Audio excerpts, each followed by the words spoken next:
हम तो भाईचारा में, मैं कहता हूँ तुमने मंदिर तोड़ दिया था, जाओ तुमको माफ किया। धर्म सनातन छोड़ दिया था, जाओ तुमको माफ किया। हर आंसू पर ताली दी थी, जाओ तुमको माफ किया। श्री राम को गाली दी थी, जाओ तुमको माफ किया। मान जाओ है समय मनाने के खातिर तैयार हैं हम, भूल जाओ सब कुछ गले लगाने के खातिर तैयार हैं हम। एक बार भाईचारे में हृदय खोल दो भाईजान, और एक बार मस्जिदों से जय श्री राम बोल दो भाईजान। क्यों नहीं बोल रहे, बोलो। रुकेगा, क्योंकि यहाँ पे मौलाना साजिद रशीदी का तस्वीर लेकर, ये सुअर है, सुअर रशीदी है मौलाना, क्या सुअर रशीदी। इसने हमारे देवी देवताओं के ऊपर एक गलत टिप्पणी की है कि जो भी हिंदू हैं, जो भी देवियों को मानते हैं वो उनका रेप करते हैं। तो भाई साहब मैं आपके चैनल के माध्यम से सुअर को बता देना चाहता हूँ, हम तो हैं हिंदू, हम सुअर नहीं है, हमारी कटी हुई नहीं आई है, ठीक है भाई साहब। ये होता है तुम्हारे धर्म में, तुम्हारे मजहब में होता है कि 9-9 साल की बच्चियों का रेप करो, और शुक्र समझ तेरे पास में वो कायर हिंदू बैठे हुए थे, वो एंकर बैठे हुए थे जो तेरे साथ में जो भी बाइट दे रहे थे कि तेरे मुंह पे जूता नहीं मारा। अगर तू बहन चोद एक सुअर का बीज है ना, हमारे सामने कह देना, मुंह में हाथ डालकर जीभ बाहर खींच देंगे अगर हमारे धर्म पे कुछ भी टिप्पणी करेंगे। लेकिन ऐसी शक्तियां इनके पास आती कहाँ से है जो टीवी डिबेट पे आके खुलेआम इस प्रकार के अभद्र भाषा का प्रयोग करते हैं? क्योंकि देखिए नुपुर शर्मा ने अपना एक बयान दिया था इस्लाम को लेकर, तो उनको किस प्रकार से 5 साल के लिए बीजेपी ने सस्पेंड कर दिया, उनका घर से निकलना बाहर मुश्किल हो गया था, आपने भी देखा होगा। लेकिन इस प्रकार के मौलाना टीवी डिबेट पे आते हैं और इस प्रकार का अभद्र भाषा का प्रयोग करते हैं और ये खुलेआम गाड़ियों में घूमते हैं।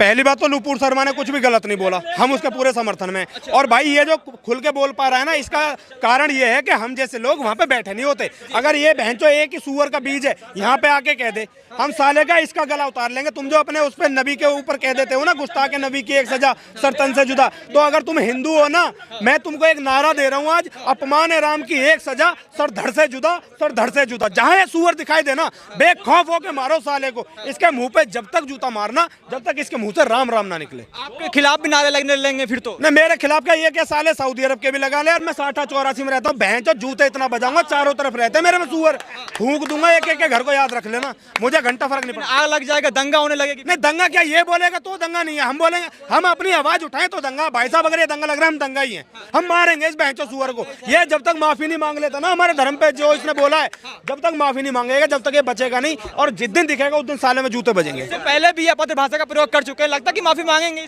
अरे ये अब इस बार मांगेगा ना, ये इस बार मांगेगा, वरना घर से नहीं निकलेगा, ये गारंटी है, आज गारंटी है, सब गारंटी है। तू भाई जितने इस चैनल के माध्यम से हिंदू भाई देख रहे हो ना, अगर तुम्हारे अंदर तुम्हारे बाप का खून है, अगर तुम राम कृष्ण की धरती के वंशज हो, तो इस सुअर को वो सबक सिखाना, जहां भी मिले, मुझे मिलेगा, मैं सिखा दूंगा। जिस को दिखाई दे, साले की दाढ़ी तो कम से कम इतने चांटे बजाना कि दाढ़ी भी खत्म हो जाए। महाराज से घटना पे क्या कहेंगे? अब वहाँ पे 2 आरोपी का इनकाउंटर हुआ जिसमें पैर में गोली लगी है, एक दाएं एक बाएं, क्या कहेंगे? ये बहन चोद दाएं बाएं चलता रहेगा, बहन चोद का बीचों बीच गोली मारनी थी तो समझ में आता, और 2 नहीं। अभी तो सरकार जब ढूंढेगी ना, इनको प्रशासन ढूंढेगा, तो 20 सुअर और निकलेंगे मिले हुए, और 20 सुअरों के साथ भेड़ बकरी और मुल्ली भी निकलेंगे उनमें। इनकाउंटर को लेकर सवाल खड़ा कर रहे हैं, बोल रहे हैं कि ये एक प्री प्लानिंग तरीके से हत्या की गई है उन अपराधियों की। नहीं, अखिलेश यादव को उनकी हत्या दिखाई दे रही है, उस बंदे में, उस भाई में, उस हिंदू में जो 20 गोलियां मारी हैं, उसके जो नखून उतारे, उसके माथे में जो चाकू मारा, करंट दिया है, ये सुअर है, इसके बारे में क्या कहूं, इसकी खैर मैं बात नहीं करूंगा। बहन जो गाली वाली मुसलमान तो कह रहे हैं गलती उन्हीं की थी, राम गोपाल मिश्रा की, वो क्यों गए उस घर पर इस्लामिक झंडे को उतारने के लिए, वहां पे भगवा झंडा लगाया, इस वजह से मुस्लिम आक्रोशित होकर उनको मार दिया। नहीं, झंडा उतारने पर आक्रोशित होने के बाद मार दोगे क्या? ये बहन जो इस हिसाब से था, इस सुअर के छोटे छोटे टुकड़े करके फ्रीज में डाल देने चाहिए। अगर झंडे के ऊपर तुम किसी बंदे को मार रहे हो, इसने देवी देवता के ऊपर बोला, इसका बताओ फिर क्या करें? भाई जितने भी देख रहे हो, तुम्हारे एक झंडा उतारने के ऊपर तुम्हारे भाई को मारा गया, इसने देवी देवताओं को बोला है, तो इसके इतने टुकड़े करना, साले को कुत्ते भी ना खाएं। क्या कहेंगे जिस प्रकार से रशीदी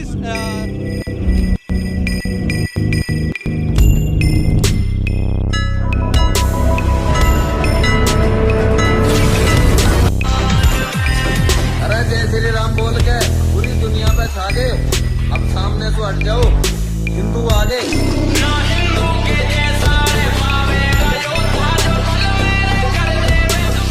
तिलक होगा, भारत हिंदू राष्ट्र होगा, हम करवा कर मानेंगे, इसलिए हमने कहा तुम मेरा साथ दो, हम सब मिलकर हिंदू राष्ट्र। पर तिलक होगा, भारत हिंदू राष्ट्र होगा, हम करवा कर मानेंगे, इसलिए हमने कहा तुम मेरा साथ दो, हम सब मिलकर हिंदू राष्ट्र। मस्तक पर तिलक होगा, भारत हिंदू राष्ट्र होगा, हम करवा कर मानेंगे, इसलिए हमने कहा तुम मेरा साथ दो, हम सब मिलकर हिंदू राष्ट्र।